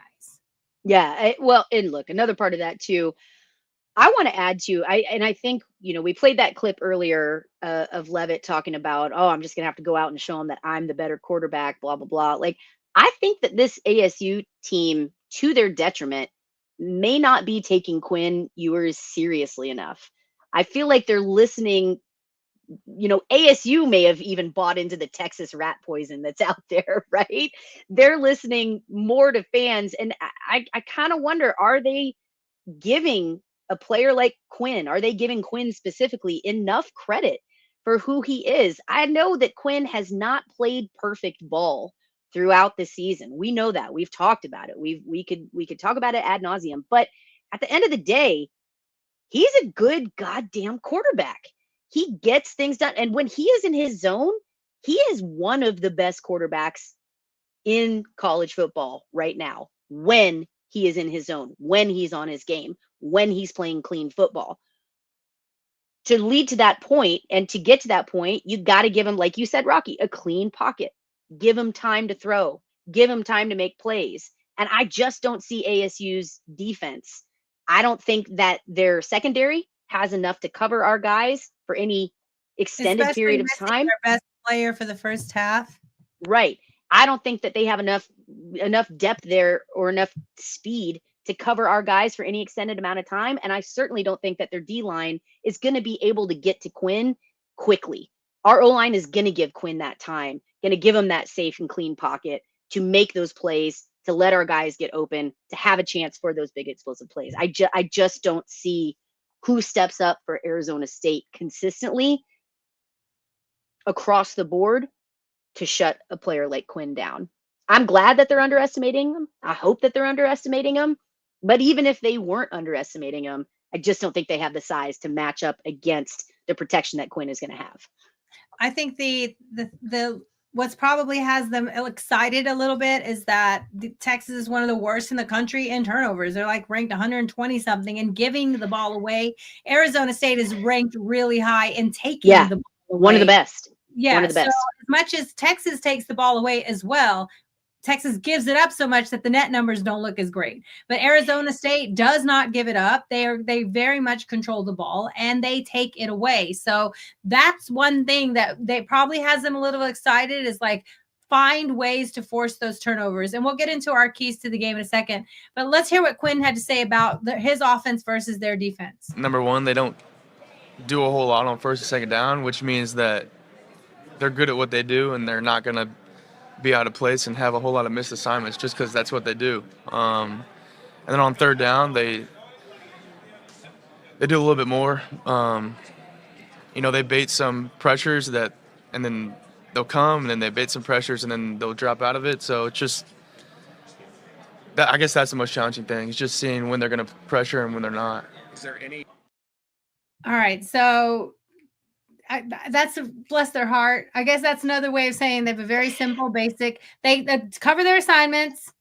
And he was very measured in that response, and I appreciate that throughout the entire response. You could hear him. You could hear the gears turning on. How do I say what I want to say without being an ass? How do I say they're one of the lowest in the country in bringing pressure? Yeah, to that point, I do want to say this, Rocky. Sound, and that's what you have to be, assignment sound. Right. And that's good. And that works. That has worked well for ASU. Again, we talked about this earlier in the program. I think it's no small feat for them. Everybody had counted them out. They were supposed to finish last in the Big 12. They came out and won the Big 12 and did so in convincing fashion, right? I credit to them for doing that. But all that being said, you still haven't gone up against a team as big, as fast, as strong as Texas. I think ASU is going to be able to show some flashes, but if we're talking 4 quarters, the whole game, 60 minutes, I just don't see Arizona State being able to hang there. I just don't.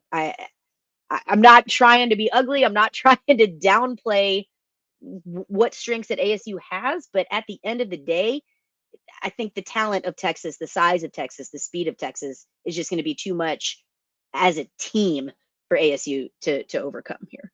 Yeah, I don't get the argument of people saying, well, Texas has lost to Georgia twice, so Arizona State can handle them. What? Arizona Because- State ain't Georgia. Because Texas went to overtime in the SEC championship game to Georgia and lost to them again, that means Arizona State can handle them? I don't get that argument. All right. So in talking with the strengths, like one thing I do want to touch on before we move on, we'll move on real quick, but you mentioned that Arizona State is, and this is true, they are one of the top teams in the nation in the turnover margin. I think they've only given up the ball 8 times or something like that. I mean, it's really, it's really impressive. Texas turns over the ball. There's no question there. We've seen it happen recently. I put fewer of those turnovers on Quinn, more of them on his receivers popping them up. But the glimmer, and I won't even call it the glimmer of hope. What's nice for Texas and looking at that, Texas knows that we turn over the ball. We know that's an area that we're sloppy with. And you know what? It hasn't ultimately had a huge impact. A lot of other teams could have been able, they turn over the ball and that could have cost them more dearly than it did Texas throughout the season. Texas's defense has been so solid and so good that it has been able to overcome this turnover margin, right? So yes, it is it helps ASU that they're really good at getting the ball and causing turnovers. We know that Texas is prone to giving up the ball, but the good news is Texas's defense is so damn good, it doesn't really matter. Oh, they give up the ball. Completely. I think now that you're in the playoffs, it matters more than anything, not turning the ball over. Now you're playing against the top offenses, the top defenses, the top coordinators, the people that will take advantage. You may be able to survive that against Mississippi State, or survived it on the road with Vanderbilt, or you survived it other times. Now, when you're getting down to the top 8 seeded teams in the country, you can't. I'm not trying to be an. No, I'm just Arizona State is not one of the top teams. Kill you. Yeah. I disagree. I think now more than ever, turnovers. Can it be a factor? Yes, but again, at the end of the day, playing Arizona State, I know that's disrespectful as hell, but don't I give think Sadabo a short field. Don't give Levitt a short field. I get it. But this Texas defense is so stout. Texas defense is so stout. All right. Yes, they are, but you can only expect them to hold things out for so long, right? All right. So let's get to our keys to the game. Texas wins this game. 3 things Texas needs to do to win this game, Megan. Oh, I lost you again. All right, I'll go first. 3 things Texas. I'm here. Okay. Go. But you go ahead. 3 things. My number one is no turnovers, not just few turnovers or limit turnovers or don't get the worst of the turnovers. I'm saying no turnovers because this team will take advantage of the turnovers. I have contained Scadaboo, by that I mean force Levitt to have to throw the ball, use his feet, move him, get Scadaboo out of the game because he is their energy. He's their force. He's their, they normally it's how the quarterback goes, the team goes, how Scadaboo goes, the team goes. So I'm going to say contain Scadaboo with easier said than done. That's what everyone would say about this game. And my number 3, Texas wins this if they put them away. So many times already this year, they've gotten 10 points, 12 points, but they can't get that set, even though it's there. Missed field goal, turnover in the red zone, 4th down, stop in the red zone. Something goes wrong where they can't get that 3rd possession, or they choose the wrong, take the field goal and put it up by 3 scores. They don't. Put these teams away, put them away, shut them down, give them no hope. That's my number 3 is if you get a chance to put them away, even if it's taking the field goal, like they could have against Clemson, put them away, get that 3-score lead, make them have to start throwing when they wanted to run. Do something that makes them panic and get out of their game, which you can do by being up 17. Yeah. All right. What are your 3 keys to the win? All right. Keys for Texas win. Number 1, don't shoot yourself in the foot. Texas has a tendency to do that from time to time. We've talked about this before. Limit your penalties and don't let Arizona State capitalize on those turnovers. Again, I think there will be turnovers in this game. I don't think it's going to be as crazy maybe as it has gotten for Texas in the past, but I do anticipate a turnover or two. But like I was saying earlier, rely on your defense. Don't shoot yourselves in the foot. Don't hurt yourself and put yourself behind the ball, and don't let ASU capitalize on any mistakes there. Number 2, receivers. I'm talking to you directly. Help your boy out. Help Quinn out. I mentioned this a little bit earlier.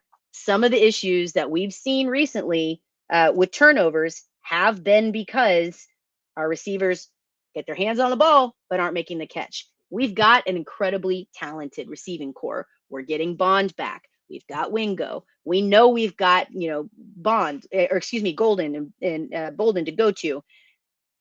Help your boy out. Gunnar Helm was another one who was uncharacteristically, he had some mistakes, in that SEC championship game.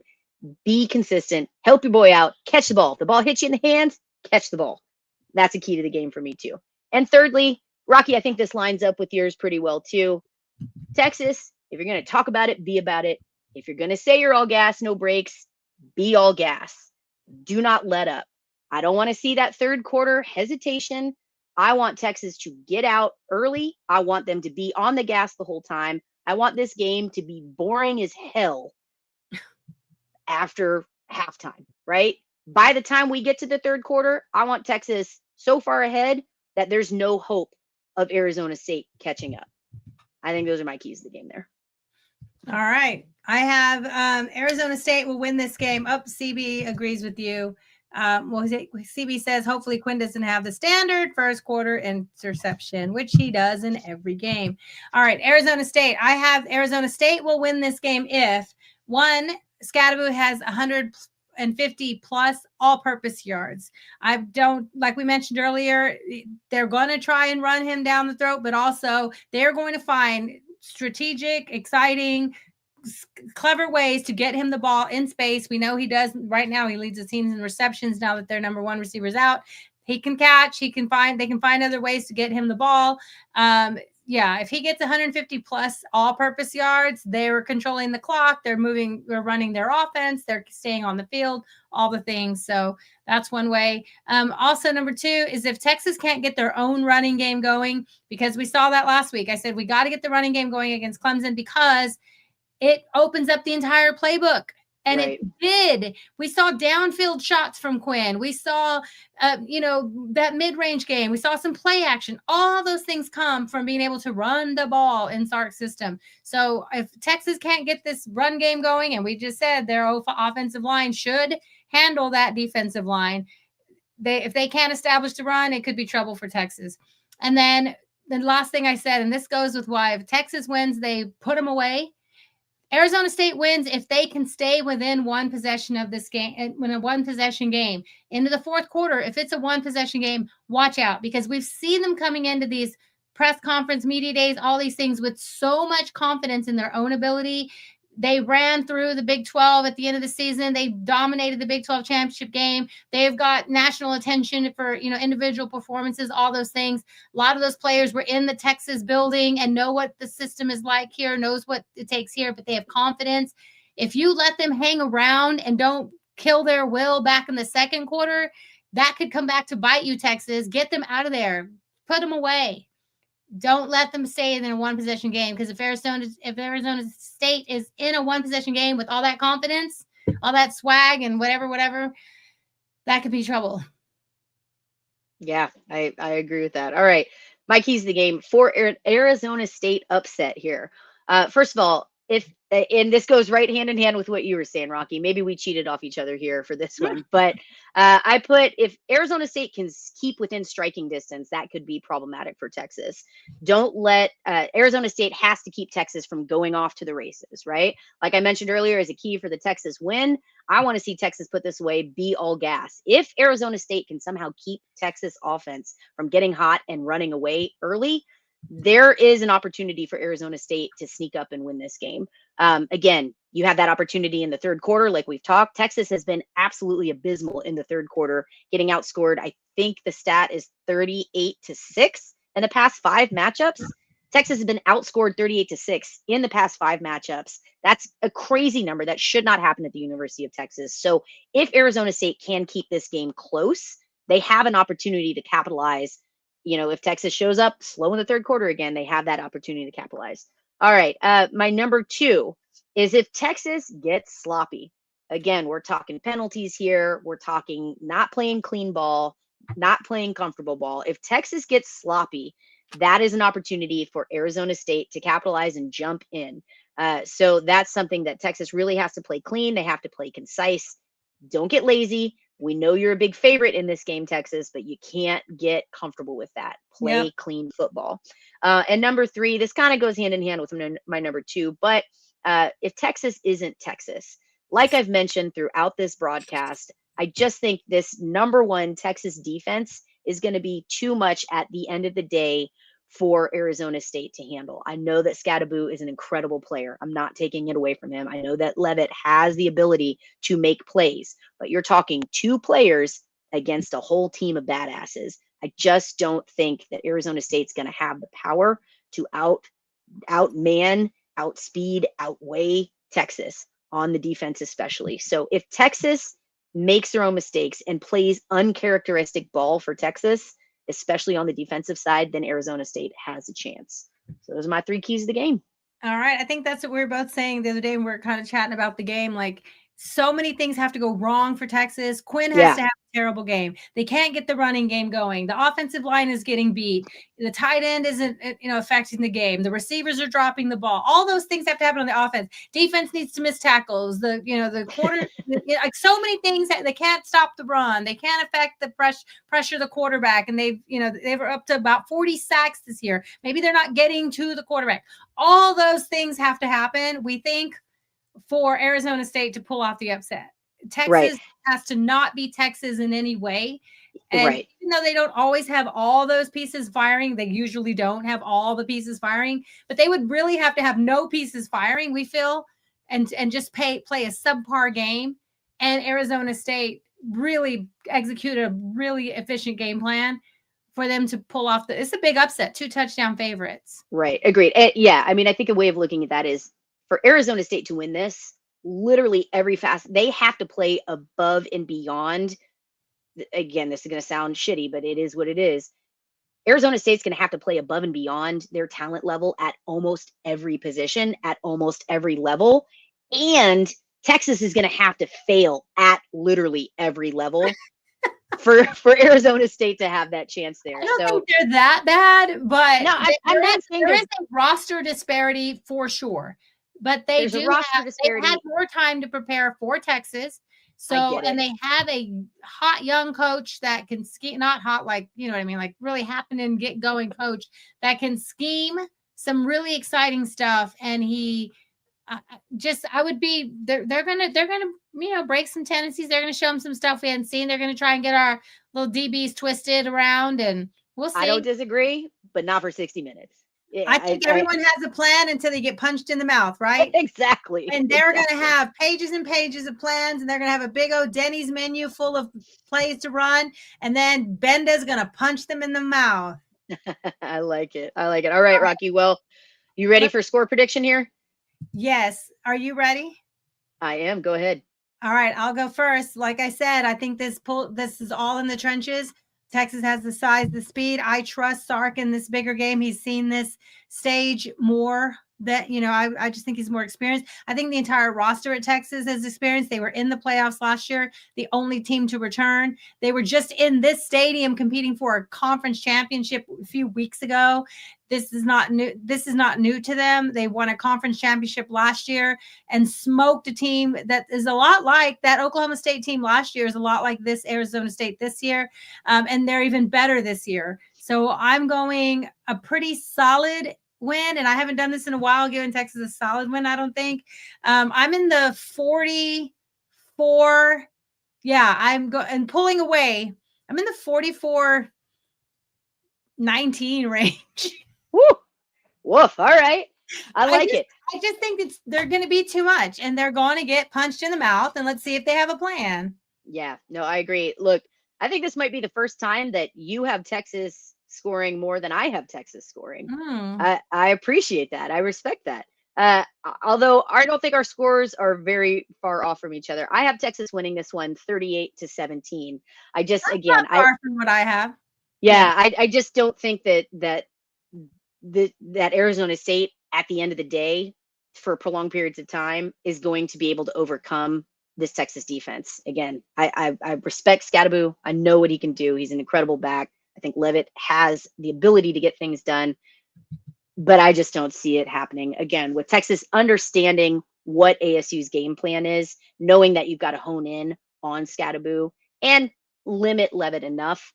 I just don't know that ASU has enough playmakers to go up against one of the, if not the top defense in the nation right now. So that's my call. Texas 38, ASU 17. Texas rolls on to the next round, and we see everybody in Dallas. Yeah, which is in the Cotton Bowl at AT&T Jerry World.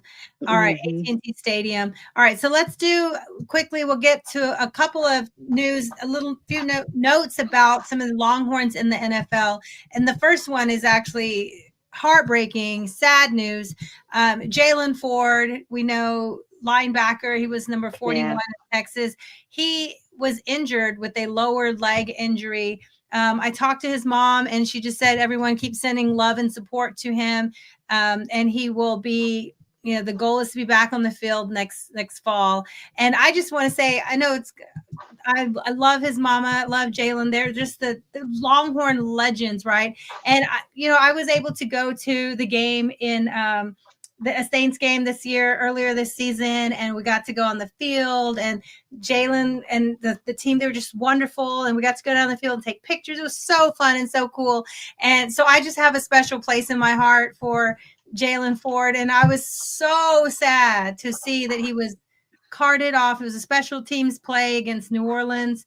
Against I forgot I had the game written down. It was just so sad. I don't even remember. I can't even think. Anyway, so everybody's wishing him the best and full recovery. And we know anyone has overcome some injuries and knows what it takes to get back at it and rehab and come back stronger. That's Jalen, right? They believed in him when he was struggling with injuries coming out of Texas. Still got drafted. Still got stuck on the roster and made the team even with injuries. So they believe in him. So we'll all keep believing in him too. All right, Absolutely. Your boy. Here's your boy, Megan. Jay Witt. I love it. Man, this is so cool. Custom pads, always rocking the hometown love. Of course, he's got his J-Dub on one side. And Bevo, the silhouette. That is the coolest thing, man. That is so awesome. I don't think I've seen anything like this before, but I love that Jay Witt, no matter what he's doing, no matter where he's at, he is always repping Texas. That is a true Longhorn for life. Oh, you love to see it. It's so cool. We do. All right. Also, Longhorn for life. Bijan Robinson. We know Texas, the team is already in Atlanta. And Coach Choice, the running backs coach at Texas, when you in the A, we know he's from the Georgia area. And look, he's with Bijan, got the jersey. He coached Bijan at Texas. Now Bijan is with the Falcons. They went to overtime last night in an exciting game and fell short. But that's pretty cool. He got to go support Bijan. That's pretty cool. Absolutely. Bobby, right. I love this, man. On a lighter note, Dicker the kicker has made the most field goals in a season in Chargers franchise history. I got to say this. I don't have any connection to the Chargers other than Dicker the kicker, but I feel like that man has found his home. He has found his place. They have embraced him and all of his wackiness. And I think that's really showing in his performance again. So shout out to Dicker the kicker for the most field goals in Chargers franchise history. Congrats, man. That's really cool. Oh, that's cool. Thanks for sharing that. We love any of we can't find all the news. So thank you for when you find something. All right. So two quick things, and then we will wrap up. The portal is kind of our little top stories or something. The winter transfer portal window is closed, and there are 5,700 FBS transfers in the portal. Most will not find a new home. That's grass a lot. Always greener, right? Like you said, the portal giveth and the portal taketh away. I bet It's not always 4,000 of those are wide receivers. yeah, right from Oklahoma. Yeah, look, I think again, definitely, I like that the portal allows players to do what they need to do. Oh, If absolutely. make their best business decision, but I think that's something that also has to be weighed. Getting into the portal is not always going to work out the way that you think it does. So think long and hard before you jump into that portal for sure. Yeah. And CB, thanks for mentioning this. This was on our list of things to talk about. Mac Brown moving back to Austin. Megan and I kind of had a little debate of how much he should be involved. Is he coming to be involved with the university, with athletics, with fundraising, is he coming to be working out of the Longhorn network station so he can do some broadcasting? Like what's happening?